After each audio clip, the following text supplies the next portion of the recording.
der Initiative keine Folge zu geben. Herr Hiltpold, Sie haben das Wort für die Kommission. Madame la Présidente, mes chers collègues, cette initiative parlementaire de notre collègue Hodgers demande que le vote des députés pour l'élection du Conseil fédéral soit rendu public. La majorité de la Commission est d'avis qu'il convient de faire une distinction entre les votes sur les objets d'une part et les élections d'autre part. Pour les objets, le parlementaire prend une décision politique qu'il doit justifier devant ses électeurs en fonction de son appartenance partisane ou corporatiste mise en avant pendant la campagne électorale. S'agissant des élections, par contre, il en va différemment. Le parlementaire élit des candidats qui ne sont pas nécessairement issus de sa famille politique, mais qui appartiennent parfois à des partis politiques dont il n'est pas forcément proche et dont il ne partage pas nécessairement les idées.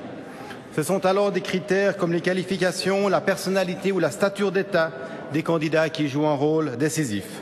A contrario, il peut arriver qu'un député n'élise pas une personne de sa famille politique s'il estime qu'elle ne convient pas à cette fonction. On ne peut dès lors pas exiger du parlementaire qu'il justifie en public ses appréciations personnelles qui ne constituent en aucun cas des prises de position politiques. La Commission estime donc que les membres de l'Assemblée fédérale doivent disposer d'une pleine liberté de choix en matière d'élection, conformément à l'article 161 de la Constitution qui interdit les mandats impératifs. La publication des votes nominatifs ne ferait que renforcer la pression des médias, les lobbies ou les pressions des partis sur les parlementaires. Une minorité de la Commission pense en revanche que le principe de représentation exige que les élus rendent des comptes à leurs électeurs et leur comportement au Parlement, y compris lors d'élections.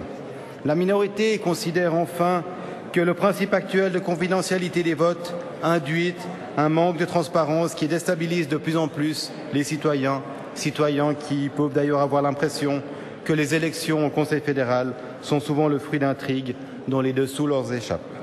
Ce sont, mesdames et messieurs, toutes ces raisons qui ont poussé la Commission des institutions politiques à proposer par 15 voix contre 9 et une abstention de ne pas donner suite à l'initiative le 15 janvier dernier. Je vous remercie de votre attention. Herr Hiltpold, Herr Roger hat eine Frage an Sie. Chers collègues, Wenn Sie sie akzeptieren. vous l'acceptez? Ja, Ah, merci. mit Vergnügen. Vous avez dit dans votre intervention que l'élection d'un conseiller fédéral n'est pas une décision politique. Donc, est-ce que vous confirmez le fait que pour vous, choisir les membres du gouvernement suisse n'est pas une décision politique? Ce n'est pas une décision qui répond à un programme politique. On élit une personne en fonction de la capacité qu'on lui donne de pouvoir gouverner le pays. Ça n'est pas selon l'appréciation qu'on peut en avoir. Bon, c'est intéressant. Vielen Dank. Wir kommen zur nächsten parlamentarischen Initiative.